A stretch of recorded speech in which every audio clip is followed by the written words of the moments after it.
TG Geeks, episode 107, December 12th, 2016. Happy Merry ChistmaHanuFestivKwanzaa.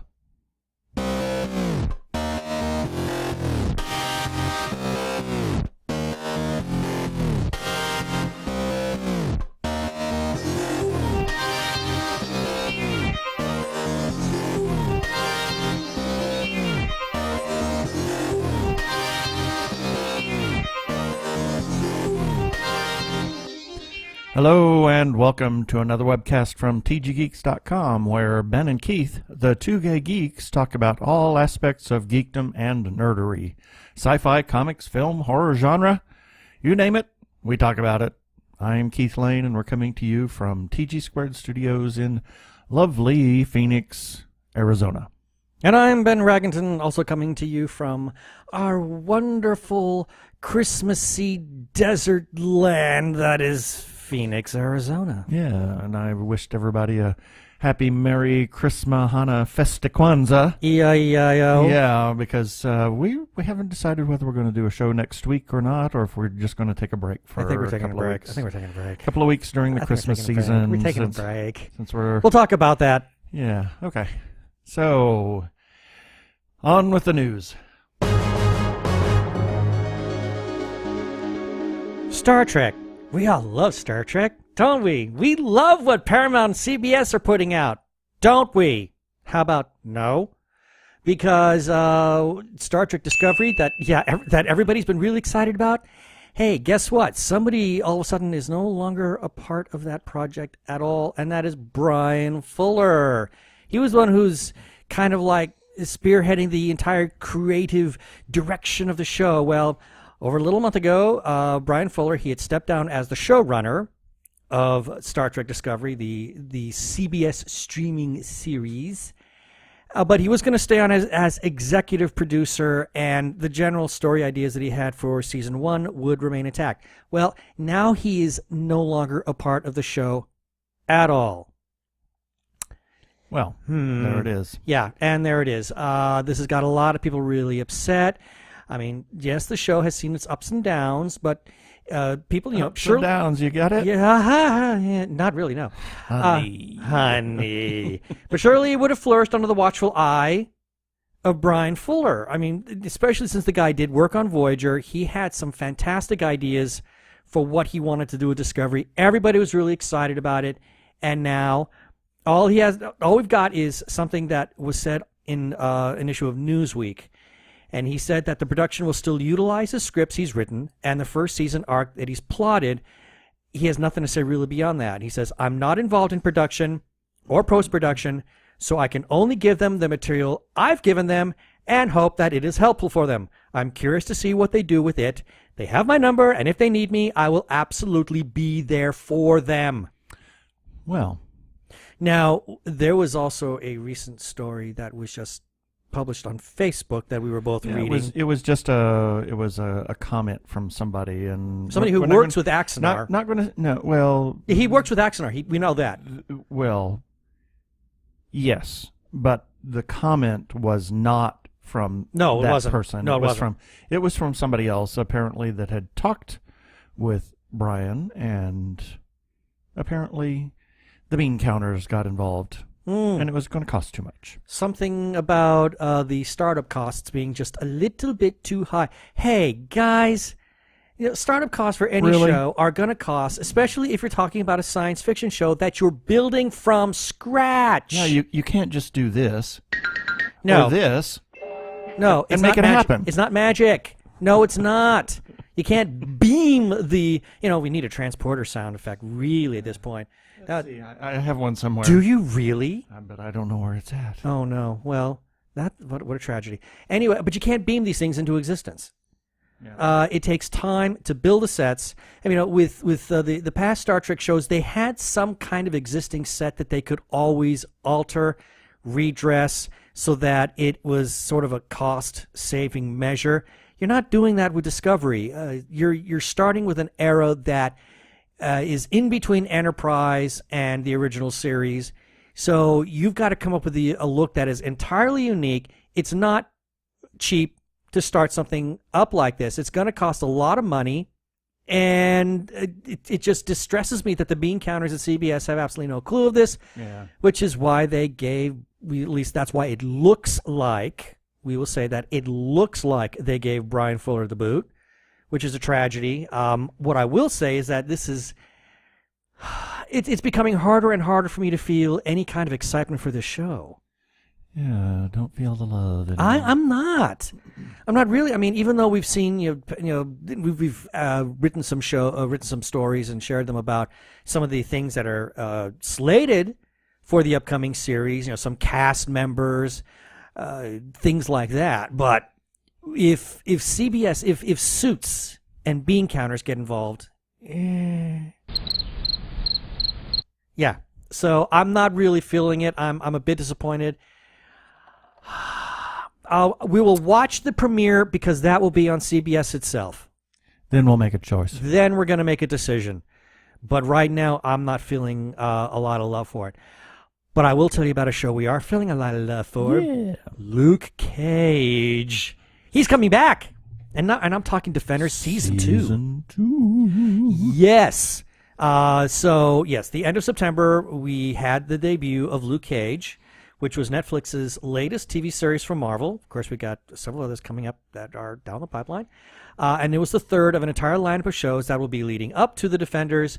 And yes, it does appear that Marvel and Netflix were satisfied with the reception of the show because Luke Cage Season 2 has been given the green light to give us a Season 2. And we've got a really cute article on that. I would recommend check out the show notes for this episode, because it'll take you to a little Twitter, or it was a tweet from the Luke Cage official Twitter account, and it's just this cute little thing of Pop's Barbershop, and it's announcing Season 2. It's really cute. I really love it. I'm very happy about it.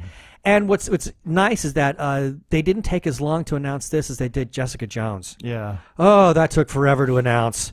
That was really distressing me. So, yes, Luke Cage is coming back. So far, this is really awesome. Daredevil's coming back for Season 3. Jessica Jones, Season 2. Luke Cage, Season 2. And we've got Defenders and Iron Fist just coming down the road. So, hey, things are looking really exciting. And on a side note, we didn't post a story on this, but since we're talking about Netflix and original content, Christmas episode of Sense8. Yeah, can't wait. That'll be interesting. And new episodes. The next season of Sense8 drops in May. Yay. So we've got a lot of really great content to look forward to starting in the new year. I'm very excited. Very excited. Netflix, you guys rock. I'm very happy about you. And speaking of rocking, let's talk about Michael Giacchino. Yeah. This man... My God. I mean, we wrote a story about him, about how he was really a chameleon, and I think this was back... I think I did this around the Doctor Strange time, but now we're talking about Rogue One. We've got a link. Check it out.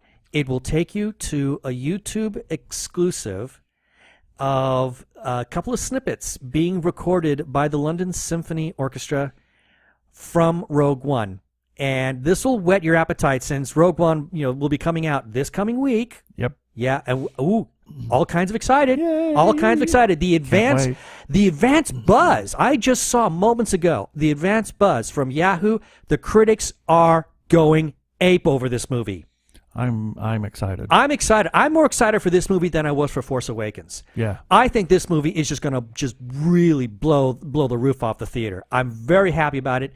And Michael Giacchino is the first time John Williams has not done a Star Wars movie. Hey, guys, check this out. I beg you. So, now earlier today, you got to watch it. What were some of the thoughts that ran through your head as you were listening to the two clips that they were recording? It was like John Williams had written it, and he'd come up with some new stuff. I mean, it really was. It was unbelievable. He really was able to channel John Williams' music. I was watching your face at one point when you were watching it earlier today. I was looking at your face, and you had this reaction. I went, "Yep, he caught the exact same bit that I did." Yeah, it was. I was floored. What do you think of Michael? What do you think about Giacchino in general now? Oh my God, his music is, I think he's a genius, now, to be honest. If I really do. Memory serves, the first thing we ever heard him do was The Incredibles. Yeah. And with the music of The Incredibles and the story, it was more, and we've said this before, it was more of a James Bond movie than the James Bond movie that was released that year. Right. Right. And now he's done this. I mean, what he did for Doctor Strange, I thought was unbelievable. I mean, every time this man turns around, he cranks out something that just really blows me away. And it's across multiple genres, too. So, really? I mean, it's been... What was it? He did something that was just way out there. And I thought, oh, my God. He's done several Pixar movies.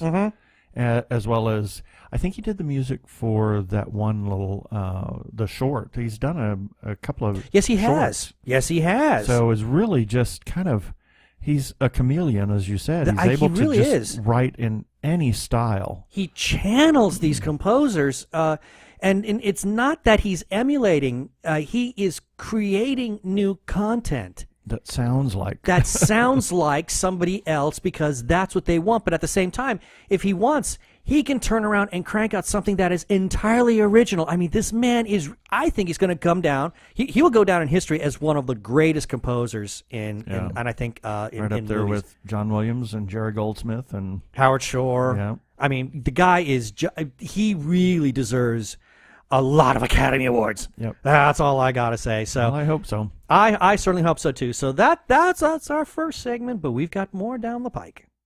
Yeah, baby. They're like two gay geeks. They're together, you know. They're two gay guys and they're geeks. Is that okay?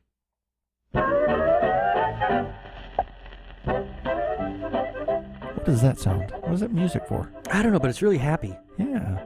There's few selected birthdays for December 12th through December 18th, 2016. December 12th, Mayim Bialik from Big Bang Theory. Also, Bill Nye. From everything. From everything, exactly.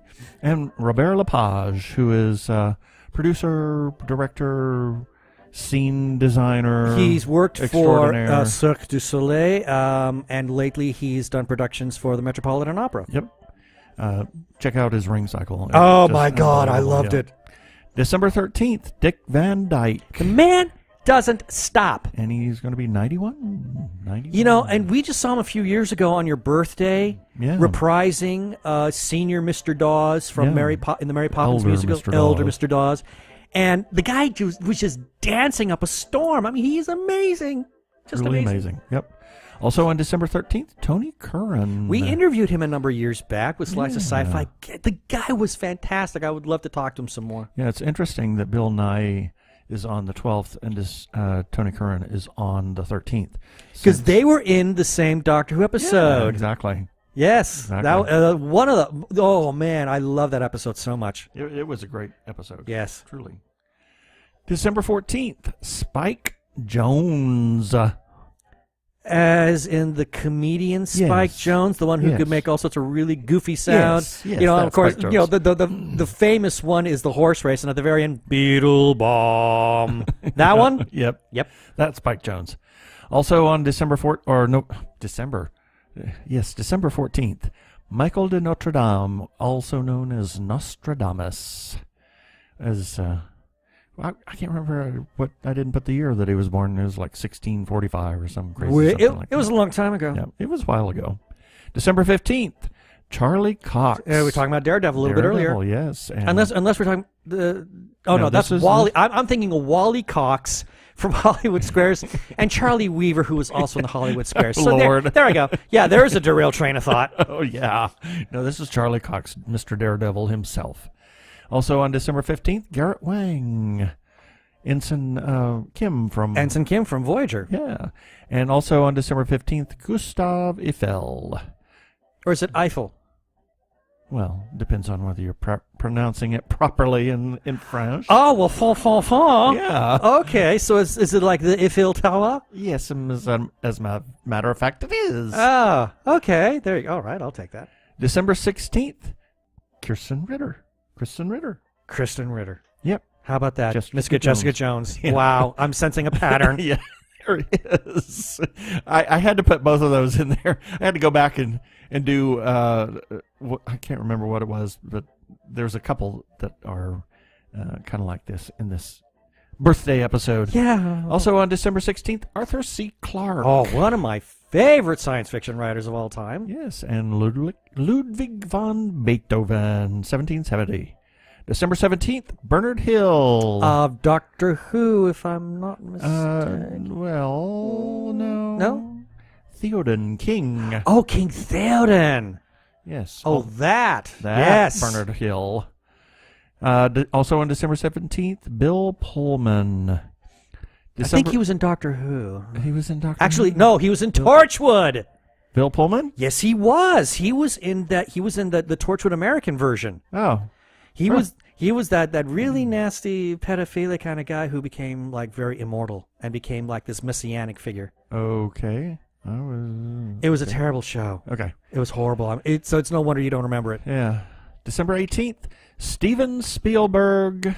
Cue the smog of smoke and the fog. Yeah, who did he learn that from? Mr. Stanley Kubrick himself. Yep. And also Leonard Maltin. And that's it for the birthdays this time.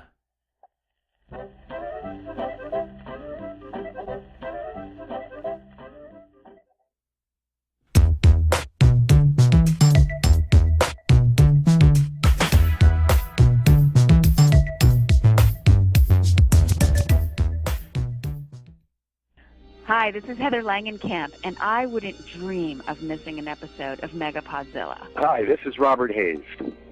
You don't listen to Megapodzilla? Surely you can't be serious. Hi, this is Christy Swanson.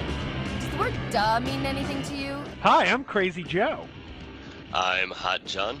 And I'm just Bob. We're the hosts of Megapodzilla, the podcast equivalent of a 100-foot radioactive robot lizard. But with horn-rimmed glasses and a pocket protector. Oh my god, that's so nerdy. We're on the rampage, laying waste to the geek landscape. Every week we talk movies and TV. Comics, pop culture, we bring you interviews with celebrities and industry insiders. Oh, don't forget, we talk about toys. We talk about toys too. Who could forget? You won't let us. So check us out. You might have fun. Heck, we've been nominated for the Parsec Award twice, so we must be doing something right. But we never won. Yet. So look for us in the iTunes Store, the Google Play Store, on iHeartRadio, on Stitcher, and always at Megapodzilla.com. And if you're lucky, maybe we'll just sell you our nudes. Keep on wearing those pajamas. pajamas.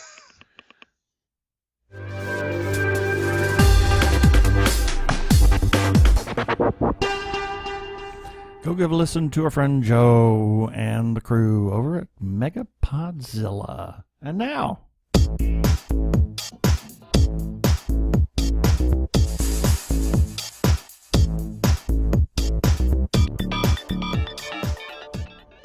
Kind of appropriate that you would play that, since last year around this time we had Joe and his wife Christina on, and we talked about favorite Christmas shows and movies and Christmas stuff like movies. that. That was Yes, we our did. Christmas episode. Anyway, Yeah. so moving on. Wow, this one caught me totally by surprise. We had feedback from a person named Fizz, and this is in regards to a story we ran ancient over story. a year ago.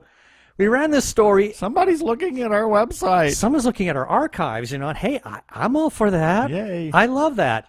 Anyway, this was a story we ran October of last year, and it's about how Warner Brothers has finally, they optioned Dragon Riders of Pern, and they had a writer for the project. And just as a little reminder, that person is named Sarah Cornwell, and we will have the link for this and all the other articles in the show notes. Anyway, Fizz writes, I hope they do it soon, and I do think they have an excellent chance of getting it right. Why wouldn't they? Animation has become incredibly credible. Yes, it has. I like that. Incredibly credible. I got to remember that one. That's really clever. There's some pretty good animation out there right now. There's some amazing animation out there. I mean... And you can do a lot with animation that you can't with live action. Uh-huh. Oh, absolutely. I mean, we've seen some fantastic stuff that's come out recently. If it's done right. Yeah. I mean, if you can render it really well, I mean, you can go anywhere from it just looking animated to becoming photorealistic. Yeah. Yeah. So, I mean, even Pixar has proven that. So, moving right along, speaking of animation, Alan Tudyk, he will be returning for the sequels of Frozen and the Wreck-It Ralph movie, but he wants more. And yes, you can read that article in the show notes. Anyway, good friend Andrea Rishoff, she writes, love Alan Tudyk, and I think he can do just about anything, and I'll be happy. She's right. He can do just about anything, including a chicken. A chicken? Yes. Yeah, who knew? And then we got another comment from good friend Hamish Downey, and he writes, reading this makes me want to watch Firefly again. I would too, except just one problem. Wash dies! I know. I'm sorry, was that a spoiler? No. And then, if anybody doesn't know, there's something wrong with you. It's too soon. I'm sorry, it's still too soon. And then regarding episode 105 from a couple of weeks back, we got a message from Steven Scarlott. This guy is giving us so much love. Yay. I mean, Steven, we love you. We love what you've done. And for anybody who doesn't remember, he worked on one of our favorite movies from Horrible Imaginings, that's Beyond the Gates, and was the producer for Jodorowsky's Dune. Speaking of which, Beyond the Gates was released yesterday. Yes, check yesterday it Friday. out. That movie is so Video on demand on Amazon and several other places. Yeah, check it out. I believe it is on Vimeo on demand, I think. Maybe. Might be. I'm not sure. Check it out. But yeah, look for it. You can easily find it if you have access. Yeah. It was actually Jackson posted that it was number 5 on the iTunes horror list. Oh, fantastic! The day that it was released. So. Fantastic! Yes, it's a great film. It is such an awesome movie. You should watch it, and we need to watch it again ourselves. And I'm talking to you. Yes. Anyway, Stephen left a comment. The TG Geeks webcast was kind enough to have me on their show this past week. Yeah, it was a great conversation. Hey, Stephen, we were happy to have you on the show. It was a thrill to talk to you, and we hope that you'll have something coming down the pike on which we can talk to you again in the future. Yes. And then moving up to episode 106, that was last week's episode, got a message from one of my dearest friends in the UK, that is Darren Anderson, and he just simply wrote, "Thank you, Ben Raggington and Keith Lane, for the birthday wishes." Hey, Darren, hey, yes, you're our friend. Of course, we would give you a happy would. birthday wish. Of course. But and of course. But of course. That sounds like it should be a Grey Poupon comment. But of course. And then we got a comment from Arkle, good friend Arkle, and he wrote, and this, of course, for anybody who doesn't remember, this was the episode where we had a really lengthy interview with Jeannie Koch of the Alien Kitty Cat series. Alien Catherine Kitty Cat series. Yes, I stand corrected. Because although at some point I'm sure alien kitty cats are going to figure into this. You know they are. They have to. They have to at some point. Yes. So anyway, Arkle writes, Jeannie's comments about pop culture references in writing makes me wonder if maybe I should, at some point, once the dang thing is actually finished, make an annotated version of that Voyager fic I've been writing. Because I did put a lot of references and Easter eggs in there. Some of them are probably obvious to most readers, like the Age of Ultron one, but it's likely that the jokes and lines cribbed from internet review shows like SF Debris or Atop the Fourth Wall or What the F is Wrong with You would probably fly right over their heads. You know, just to break out of this, do it anyway. Yeah. Because sometimes those kinds of Easter eggs can be the most rewarding. And then he adds, P.S. For Jeannie, it's all Fall Out Boy and Panic at the Disco. For me, it's Florence and the Machine and Churches, although it's spelled Churches. Churches. Yes, but it's pronounced Churches. Churches. And then we got another comment from Hamish Downey, and he says, another brilliant episode. I can see why you keep bringing her back. I'll have to check out the book series. It sounds really fun. It is fabulous. It is fun, and we're just saying that Keith and I are both reading the latest book, which is book 14 now. 14. Alienation, and holy cow, am I loving this book. You really should pick it up, Hamish. It's Touched by an Alien is the first. Read it. You'll get hooked. Yeah, I mean, some critics said that there's like some middle book you could. Don't do it. Start at the beginning because it's just that much more of a fun ride to go on. And you have to get the backstory. Yeah, you really need the. I think you need the whole introduction. You need to read it from the beginning. It's the best way to get the most fun. And as far as bringing her back, and I've been saying this now, we need to have her back more than just once a year. I want to have her on at least several times a year. That would be at nice. least once every 3 or 4 months. Hear that, Jeannie? Yeah. Oh, I talked to her about it. She's all for it. Yay. Because they know that dinner's involved. Yeah. Of course. Of course food's involved. Bribe them. Hey, Steve loves it. Yep. They both love it. So anyway, moving on. Last week or maybe it was 2 weeks ago, I can't remember now, ran a story about how Jodie Foster is returning to acting in a sci-fi thriller. You want to know what it is? Check out the notes on the episode and you can see for yourself.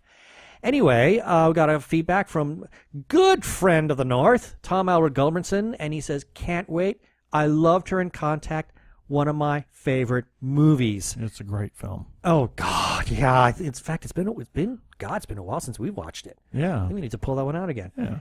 And then got another comment from our I'm not going to say our favorite, but one of our favorite authors and guests and Miss Science herself, Dr. Christy Hartman, who is the author of the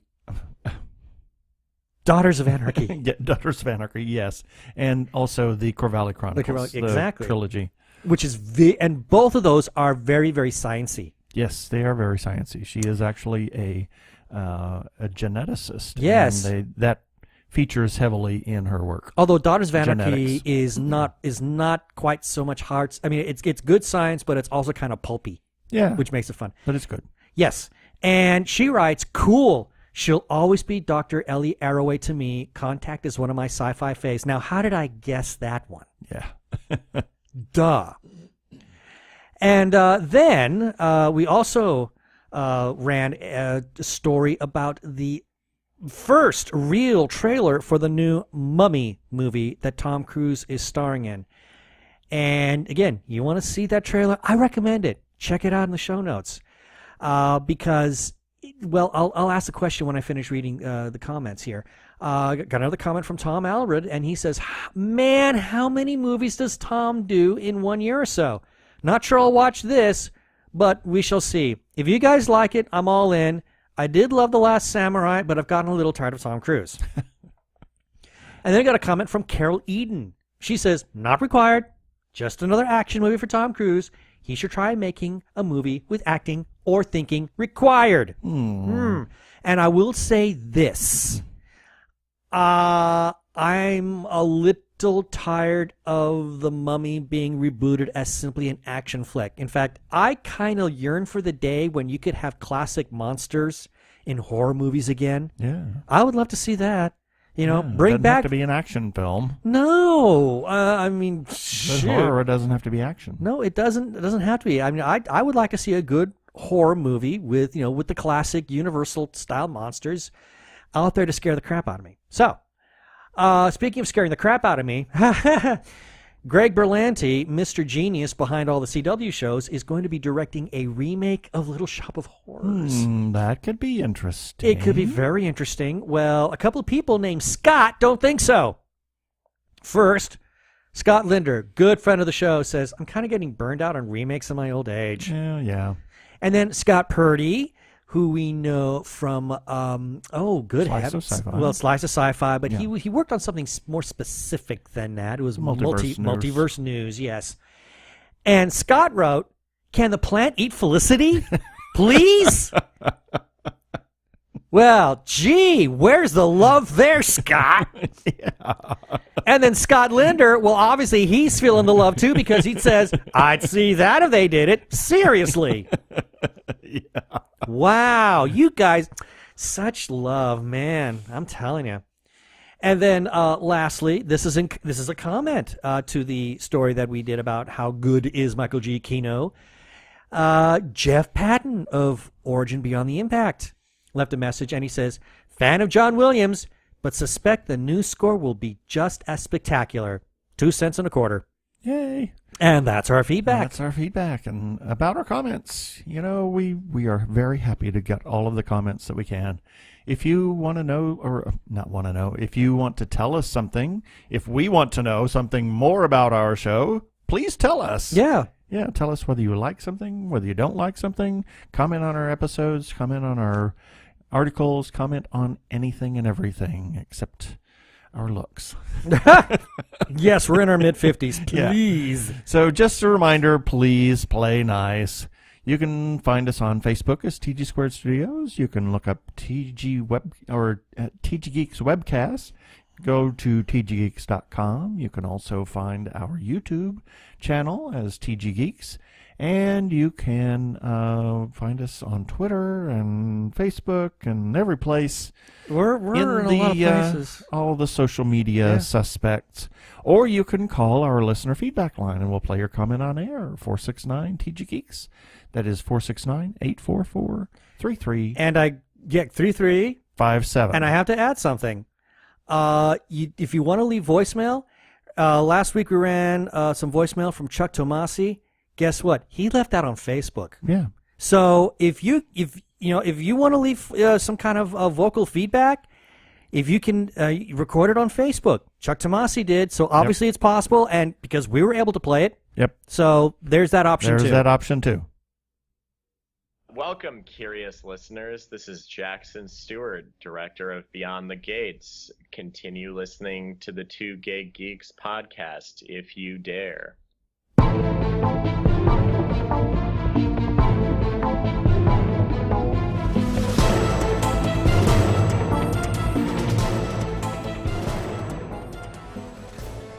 I so geeked out listening to that. I really did. Oh, yeah? Yeah. I so geeked out listening to that. When he says, curious listeners, it's like, oh. He's channeling Barbara Crampton. He really is. I so love that movie. And it's a great film. Everybody should check it out. Really? I mean, if you love 70s style or 70s or 80s pastiche in your horror films, check out Beyond the Gates. It is so cool. Yep. Anyway, we got to talk about a little trailer that came out last week that kind of really took the world by storm. It's for Spider-Man Homecoming. Yeah. Oh, boy. Oh, my dear. Oh, my word. Oh, wow. Could be interesting. More than interesting. Exciting. Very exciting. All I can say is that Tom Holland continues to win me over. Yep. Now, if you haven't seen it, and which is shocking because that trailer is everywhere. If you haven't seen it, we'll make it easy for you. Go to our show notes. We have it. You can find it there. But holy moly. I'm sorry, that was a Captain Marvel reference. Yeah, really. But wow. This trailer, I mean, Tom Holland is continuing to just impress me. Whether he's playing Spider-Man or whether he is just, Peter Parker bored in school, I mean, he just really just knocks me away. What were some of the things that you took away from the trailer? I thought he played the part very well as far as being Peter Parker and Spider-Man as a 15-year-old kid or 16-year-old kid. Yeah. A high school kid who's in reality, he's 20. Yeah. So, But he still looks very young. He still looks very young, but because he's 20, I am going to say it. One very, very popular takeaway, when he took the top of his Spider-Man uniform off. Yeah. Wow, yeah, a lot of eyeballs popped out. Yeah. That got a lot of people's attention. But the other thing that I really liked was Vulture. Michael Keaton. Wow, this guy's kind of scary. When he makes his appearance as Vulture, I was very, very like, ooh. And something that I really liked about it is that they didn't go for the cliche villain in this. When you looked at Iron Man, okay, you had, he was fighting off another Iron Man type villain. Or in the next film, you had what you thought was Mandarin. In Thor, you had Loki. In Captain America, obviously you had Red Skull. Here with Spider-Man, they could have done with the obvious and gone with Green Goblin or Hobgoblin. Instead, they went Vulture. They kind of took, they didn't go for the really obvious villain, and this guy's terrifying. I'm really excited about this. I can't wait to see where this is going to go. Unfortunately, we have to wait till next year. Oh, no. But wow, does this movie look really, really good. And there's a lot of Robert Downey Jr. in there, so this is going to do a lot of good universe building. And I would also add that Sony Pictures, because really, yes, Marvel Studios is filming it, but it's still a Sony film. Sony Pictures still owns the right. They've just decided to go ahead and work with Marvel so it can be part of the whole Marvel CMU. But Sony has already announced a sequel date, 2019. Wow. So, wow. I mean, apparently the buzz for the trailer was so hot that they're already going for it. Well, amazing. Yes. Now, talking point.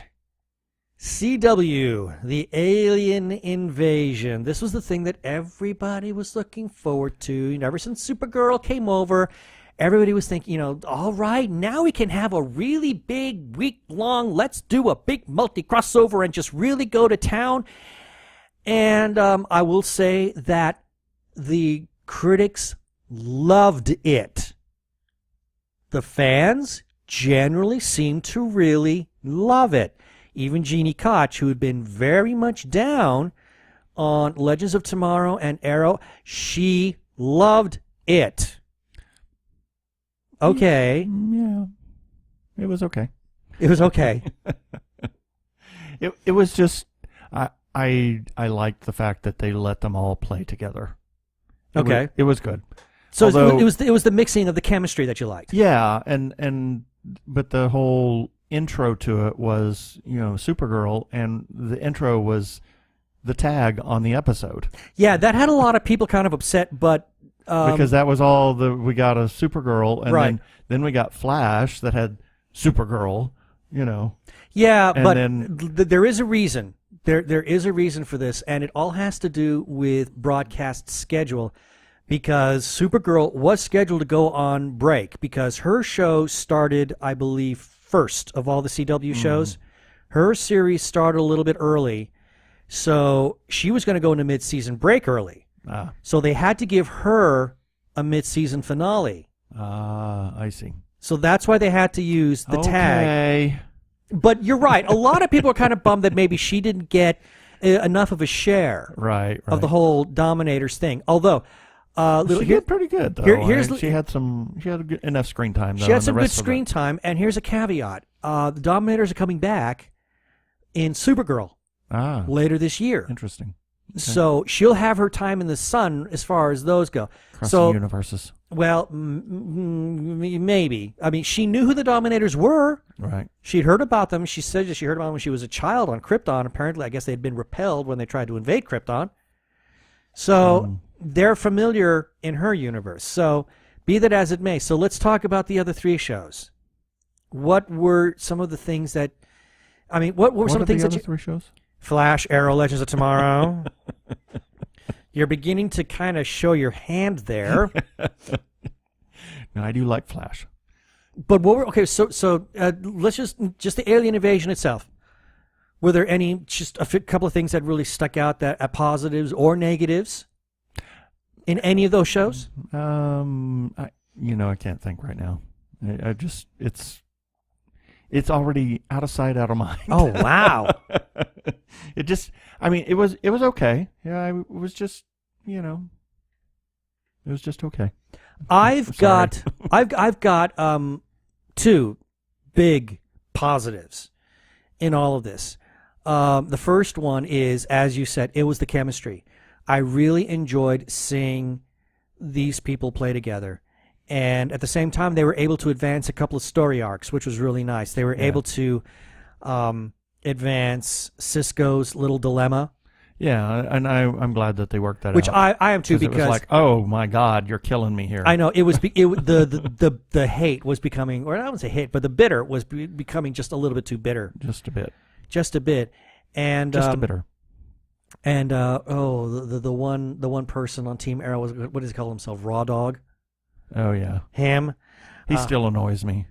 Yeah, but he did come around a little bit in terms of metas, because Flash did save his life. Yeah. So he made a bit of a turnaround. So I'm okay with him as far as that goes.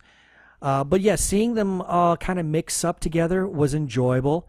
which then takes me to big positive number 2, which also serves as a big takeaway, a big bad takeaway in a follow-up here. There is one fabulous scene where you actually watched some of the most breathtaking teamwork happen with Team Arrow and Team Flash. Yeah.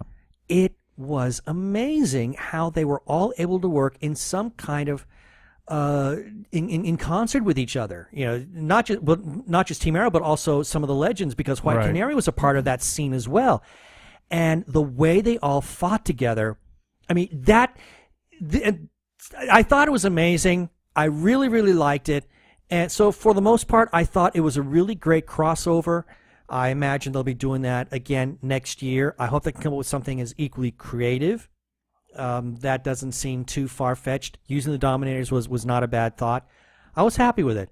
So let's quickly talk on mid-season finales. Now, we already had the Supergirl mid-season finale. That was the first part of Invasion. And, you know, as a mid-season finale, it was okay. Yeah. I mean, we saw a couple of cures. We saw John Johns got cured of his little white Martian disease. Yeah. We saw Mon-El. He was cured of his lead poisoning. And Mama Luther is busted. She's in prison or in custody. She's in custody. Alex seems to have a girlfriend. Yep. So it was a good. It was a really it wrapped up everything as far as what Supergirl was going through. That wrapped up everything. So I imagine come the next half, they're going to, or the back end, they're going to completely come up with a brand new threat. Yeah, which is fine.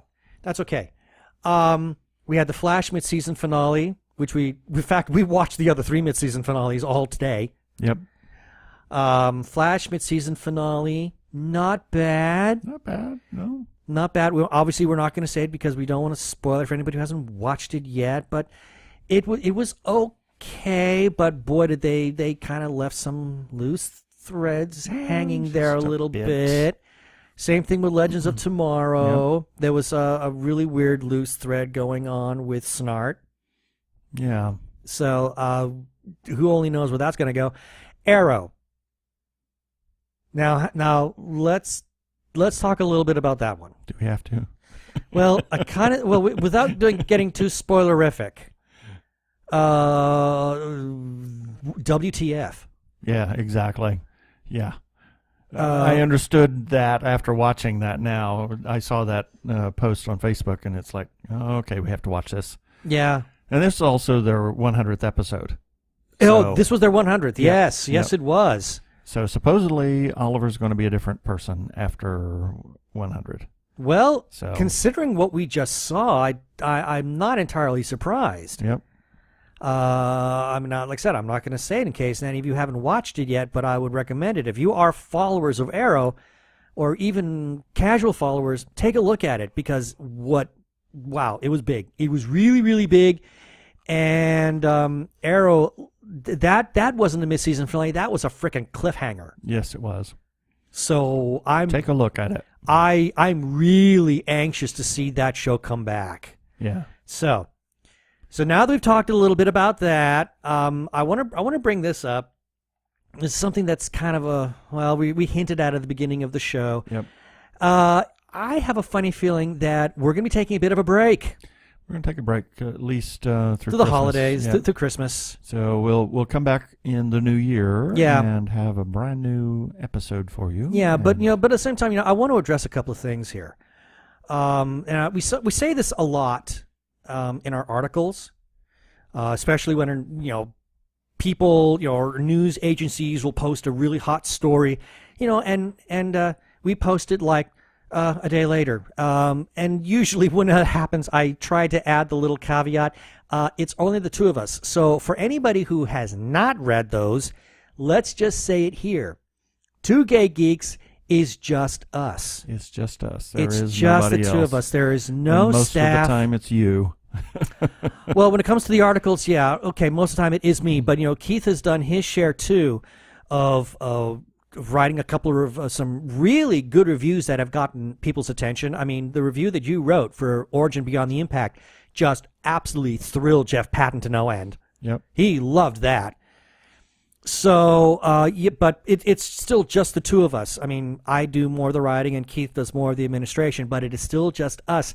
And in case anybody doesn't know, Keith and I have full-time jobs. This isn't, Two Gay Geeks is not it. Yeah, we wish. We wish this could be our only gig, but it's not. Keith and I both work very hard at our full-time jobs. I travel a lot with my job. So. Right, and I just had a promotion.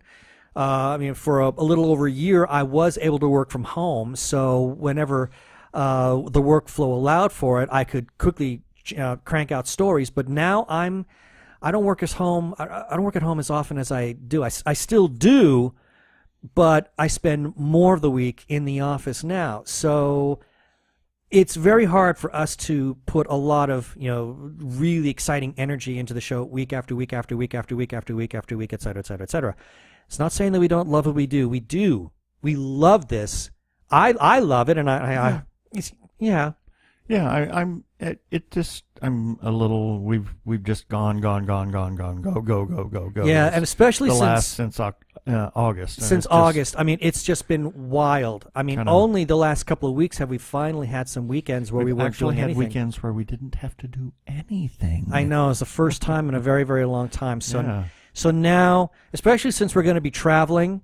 Yeah, we're going to go see my sister for Christmas. Happy Merry Christmas. Yes, so we're going to take a break. We're not going away.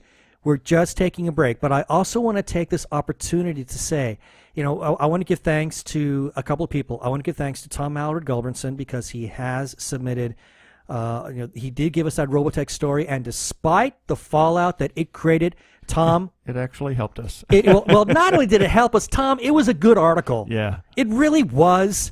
So I don't care what the naysayers say. I thought you wrote a really good love letter about Robotech. It was a great article.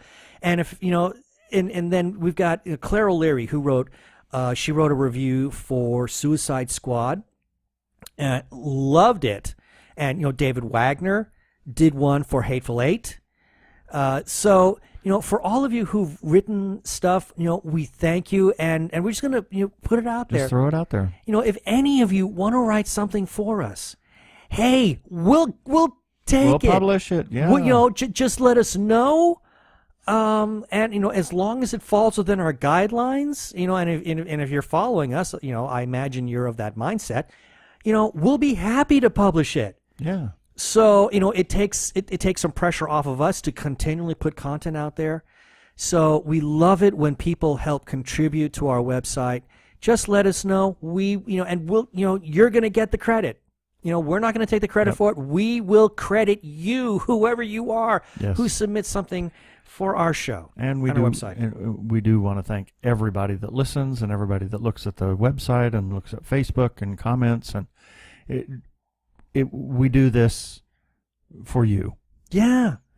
We do it because we like it and we love it, but we do it for you. When we know, if we're not doing it for you, then we have no reason to do it. Yeah, and the fact that we know that there are some people out there who, we're not entirely sure how many people listen to us, but we think it's a lot more than we know. Yep.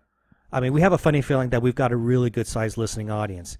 But, we got people that read our articles and they comment on them. All of you are important to us. Very. So, if you want to contribute, hey, we will welcome it. Don't be afraid. Yep. And if you're afraid that maybe it's going to be grammatically bad, don't worry. We'll fix it. We'll fix it. Hey, there's a little something in Microsoft Word. It's called spell check and word check and grammar check. Syntax check. Syntax check. But we will proofread it. Me and Keith, we will take a look at it. And make absolutely sure that it looks good, because we want to make you look good if you choose to submit something. So there it is. Again, it's just the two of us. We need a tiny little vacation. We're gonna take a break, but we will be back in the new year. In the new year. Yes, we will be back. So have no fear. We're just gonna take a little bit of a rest and turn the light off in TG Squared Studios until the new year. Yep. Unless something fabulous comes up, and then we'll But I will say that when the opportunity arises, I will still we will still continue to publish stories. We won't stop on that. But the episodes we're going to take a little break on those. Yep. it's a couple of hours worth of work to get it done, and it just takes time. Yeah. So we're going to take a break from that, but we will be back in the new year, and as always, we have follow-up items. We have a calendar on our website for birthdays, for events, film festivals, cons, etc. Send us a note about that. And we are huge supporters of independent creators. Doesn't matter what kind, filmmakers, comic book artists, writers, etc. There is a tremendous amount of talent out there. If somebody is doing a crowdfunding campaign, please consider supporting it. You never know when you might be part of something that's going to be big someday. No kidding. So just like Beyond the Gates, that was a crowdfunded. That was a crowdfunded project, and holy moly! And if you don't believe us, watch it. It's great. Phoenix Comic Con, May 25th through the 28th, 2017, Memorial Day weekend. Check out phoenixcomiccon.com for more info. Hotel and tickets are on They're on the sale. website. Yes. Yes. And they've already announced their first guest. We have the article on the website, but I will tell you it is Jason David Franks, who was the Green Ranger, White Ranger, Black Ranger, I think, multiple. Right? He was in a lot of different Power Ranger series as Tommy. He's the first announced guest for Phoenix Comic Con. He was the Power Ranger with the Technicolor coat. I have no reply for that. Verde Valley Comic Book Expo, April 1st, 2017. Hopefully we'll have details coming soon. That will be, I'm sure, a tribute to Ann Roberts. No kidding. Special thanks go out to Doctor Who Talking Who. They publish the Doctor Who Fancast Guide and continually republish our stories, and we say thank you. You can find the Doctor Who Fancast Guide by following @TalkingWho on Twitter. And we have to give thanks to Arkle.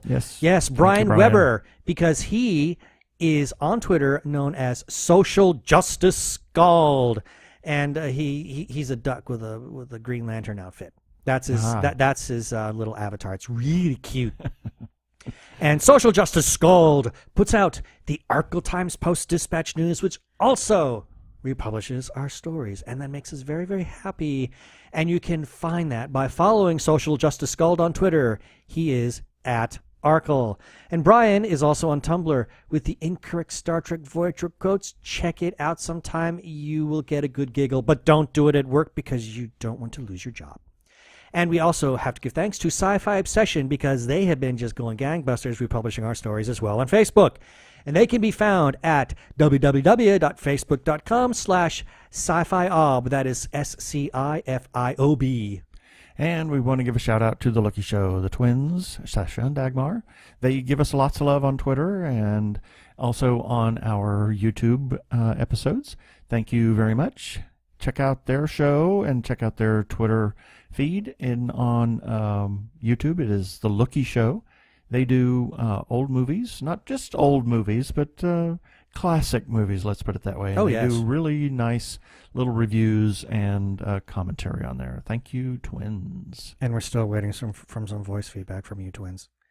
And special thanks to The Gay Geek on Facebook for allowing us to post our episodes on their page. This is an awesome...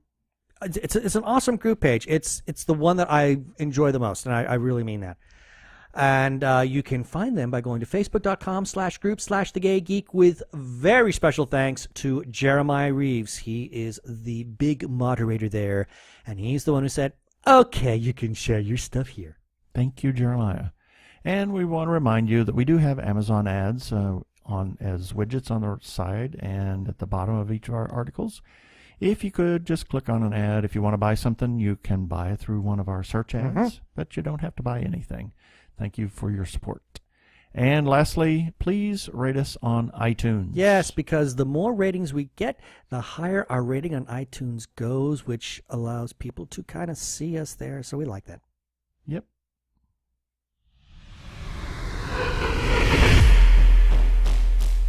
Who knows what we will have on our next episode, but that will be on January the 2nd, 2017.